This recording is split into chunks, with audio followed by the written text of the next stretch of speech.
Let me take you back, far before modern borders, far before flags and politics, to a land that already carried stories long before it carried a name.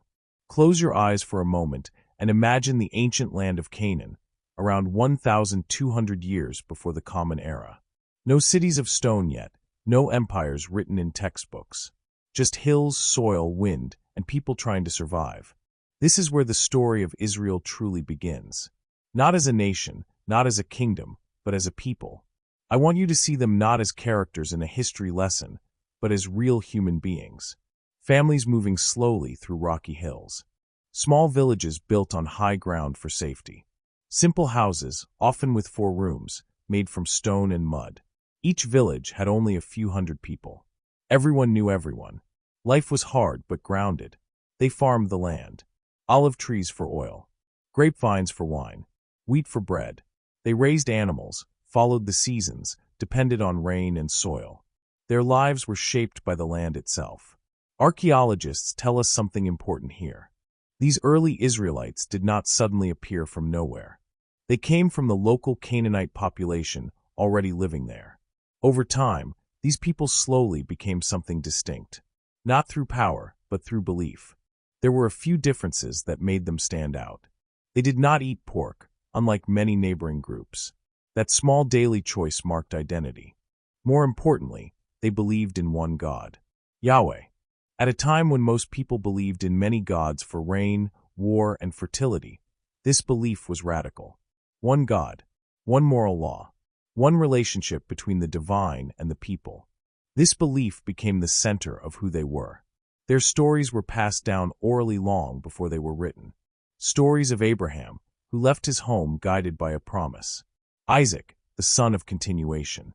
Jacob, later called Israel, whose 12 sons became the foundation of the 12 tribes. These tribes were not united at first. They were connected by blood, land, and faith, but they lived separately. What held them together was not a government, but a shared belief that this land was promised to them, not because they were powerful, but because they were chosen to live by a covenant. And this is the key point I want you to feel, not memorize. Israel was not born from an empire. It was born from land, from people, and from belief. From farmers on hills. From families telling stories by firelight. From a faith that shaped identity long before it shaped borders. This is the beginning, not of a state, but of a story that would echo for thousands of years. As time passed, those scattered tribes could no longer remain just families on hills. The world around them was changing. Strong enemies were rising, especially the Philistines, warriors with better weapons and organized armies. I want you to imagine the fear of small farming communities facing trained soldiers. At that moment, belief alone was no longer enough. They needed unity. They needed leadership. They needed a king. That is how kingship entered the story of Israel. Not as a dream of glory, but as a response to danger. The first king was Saul. He was tall, strong, and chosen to lead in war. Saul looked like a king, and at first he fought like one. But Saul struggled with fear, jealousy, and insecurity. He wanted power, but he did not always have wisdom. Slowly, his rule began to crack from the inside. After Saul came David, and here the story changes tone. David did not begin as a king. He was a shepherd, a poet, a warrior. He knew both solitude and battle. When I think of David, I see someone who understood people, not just power.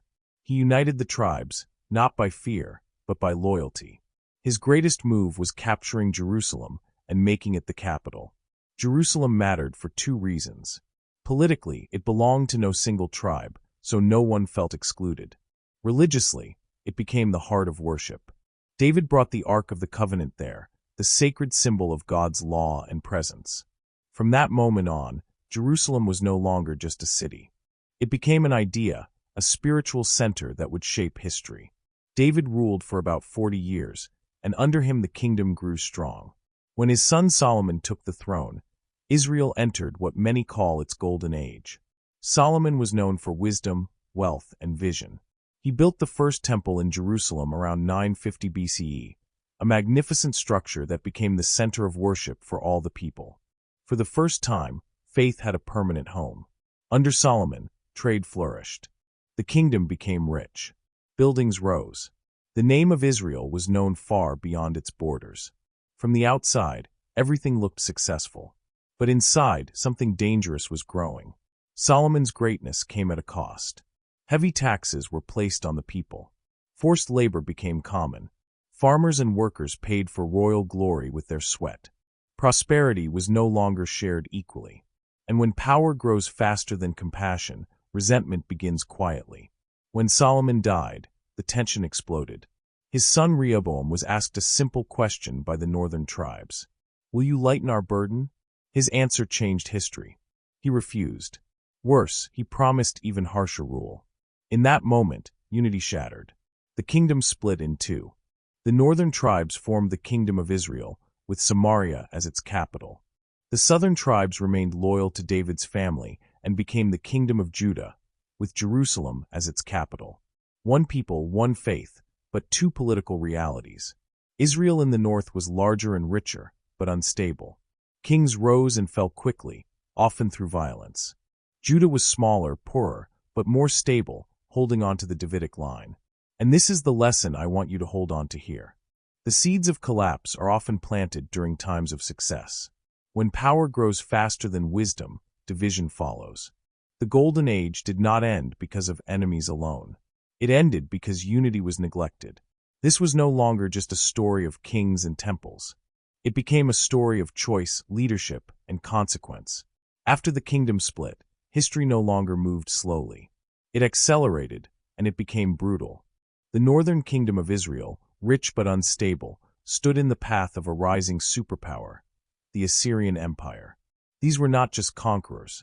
They were masters of terror, iron weapons, and psychological warfare. City by city, Israel fell. And in 722 BCE, Samaria, the capital, was captured. I want you to pause here for a moment. This was not just a military defeat. It was an erasure. The Assyrians deported large parts of the population, scattering them across their empire. Foreign peoples were brought in to replace them. Families were broken. Traditions were disrupted. And the northern tribes disappeared from history. They became what we now call the lost tribes of Israel. Not lost because they vanished into nothing, but because they never returned home. Judah watched this happen. Smaller, weaker, still standing, for a time. But history does not stop for those who survive. Another empire rose, even more powerful, the Babylonian Empire. Under King Nebuchadnezzar II, Babylon crushed everything in its path. Judah became a vassal, paying tribute, living under pressure. And then came rebellion. It was a desperate act, and it ended in disaster. In 586 BCE, Jerusalem fell. The walls were broken, the city burned, and the temple, the heart of faith, the center of worship built by Solomon, was destroyed. Imagine the shock. The place where heaven and earth were believed to meet reduced to ashes. For the people of Judah, this was not just loss of land. It felt like the loss of God. The exile began. Thousands were taken to Babylon. Priests, scholars, families. They found themselves in a foreign land, surrounded by foreign gods, foreign languages, foreign customs. And here is where the story could have ended. Many ancient peoples disappeared after exile. Their identity dissolved into the empire that swallowed them. But Israel did not disappear. This is the turning point. With no temple, no sacrifices, no king, the people were forced to ask a terrifying question. Who are we without our land? And in that question, they found an unexpected answer. Identity was no longer tied only to geography. It was tied to memory, law, and community. In Babylon, something revolutionary happened. The Torah moved to the center of life. Study replaced sacrifice. Community replaced temple. Faith moved from stone buildings into daily practice. Families gathered to read, to remember, to teach their children who they were and where they came from. For the first time, Judaism became portable. It could survive anywhere. Exile was suffering, but it was also transformation. The people learned that God was not limited to Jerusalem. Faith could live in words, in laws, in stories passed from generation to generation. This was survival through meaning, not power. Then history turned again. In 539 BCE, Babylon fell to the Persians. And the new ruler, Cyrus the Great, did something extraordinary. He allowed the exiled peoples to return home. For the Jews, this was more than a political decree. It felt like redemption. Not everyone returned. Many had built new lives in Babylon.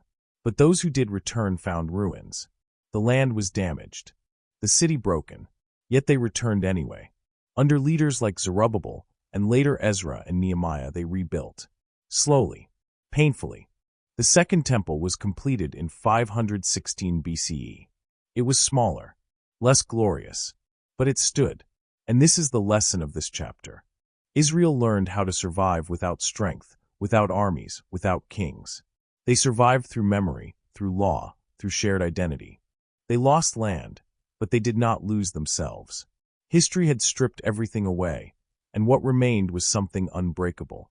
Israel learned that survival does not always belong to the strongest. Sometimes it belongs to those who remember who they are. History rarely moves in straight lines. Just when the Jewish people had rebuilt their lives after exile, a new force arrived from the west and changed the world forever. His name was Alexander the Great.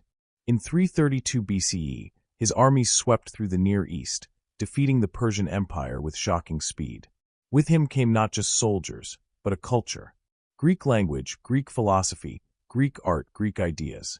This wave is known as Hellenization. At first, Greek rule did not feel like destruction. Cities grew more beautiful. Trade increased.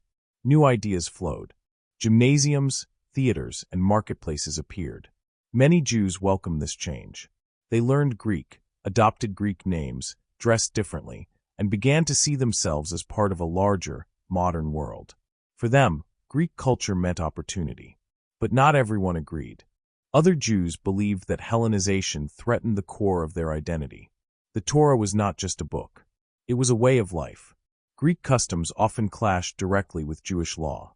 Greek religion honored many gods. Jewish faith insisted on one. Greek values celebrated the body and public display. Jewish tradition valued discipline and sacred limits. Slowly, society split from within. Not Jew versus foreigner, but Jew versus Jew. The tension exploded under one ruler, Antiochus IV Epiphanes. Around 167 BCE, he decided unity would be forced, not negotiated. He outlawed Jewish religious practices.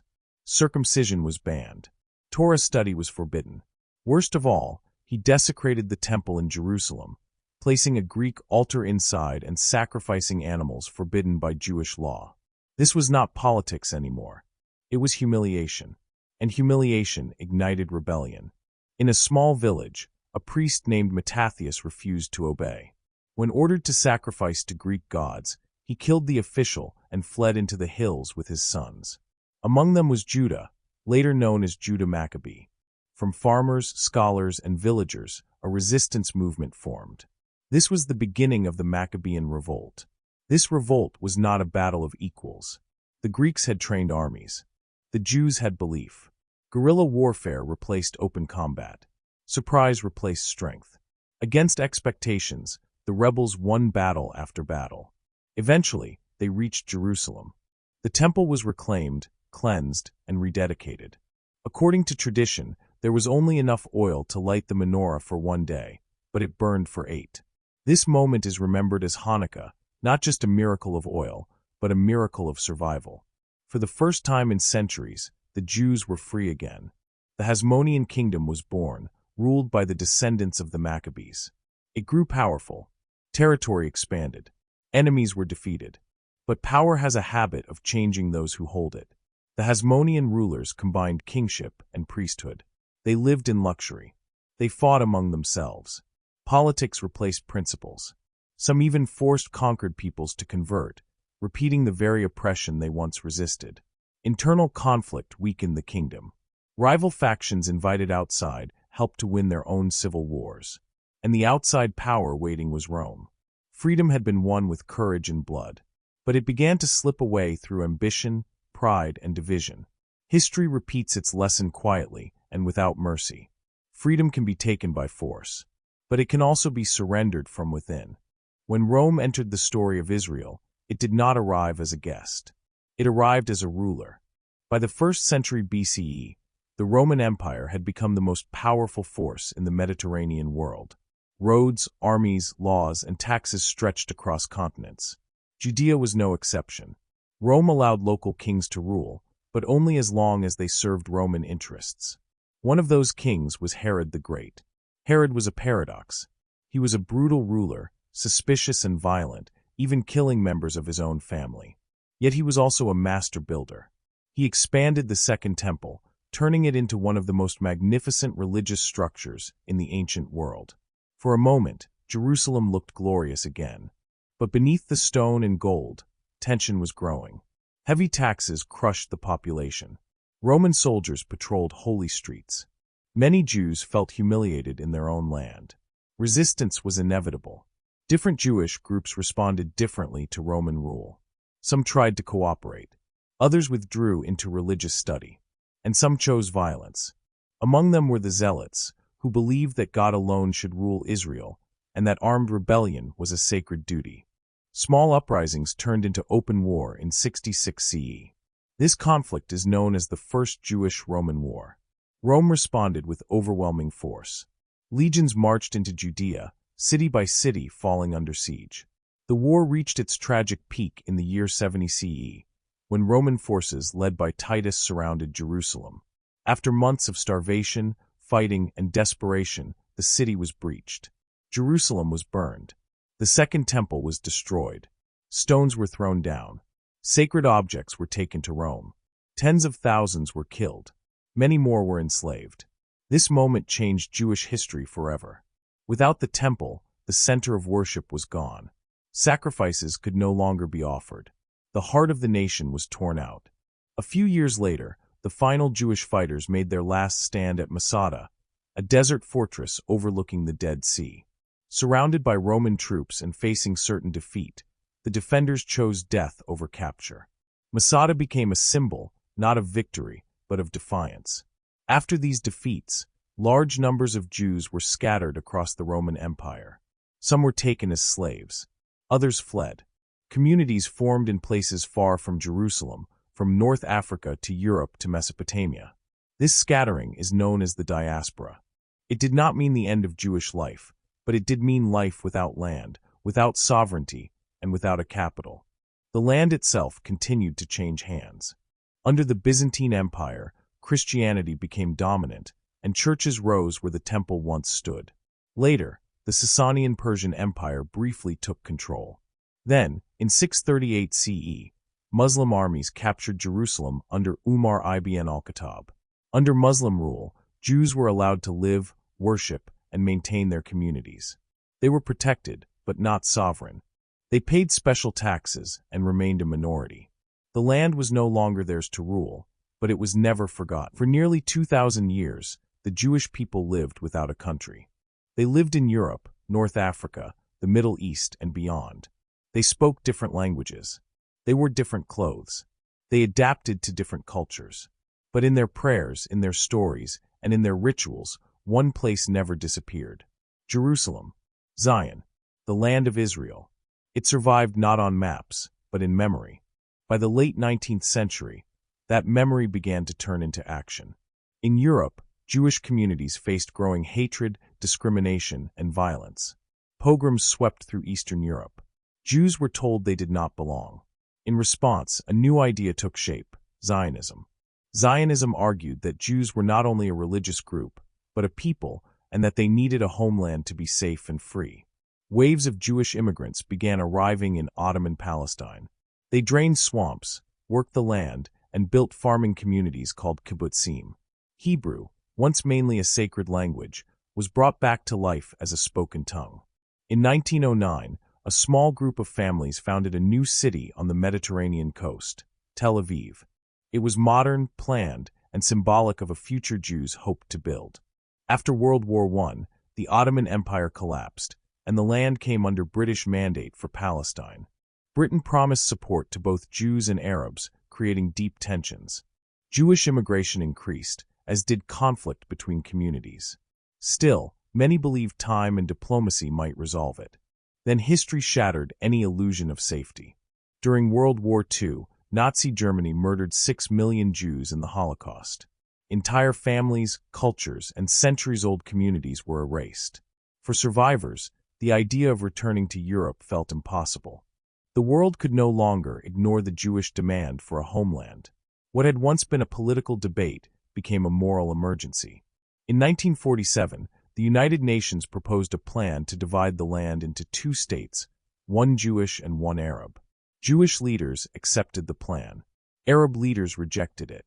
On May 14, 1948, David Ben-Gurion declared the independence of the Israel. The next day, war began. Armies from Egypt, Jordan, Syria, Lebanon, and Iraq invaded.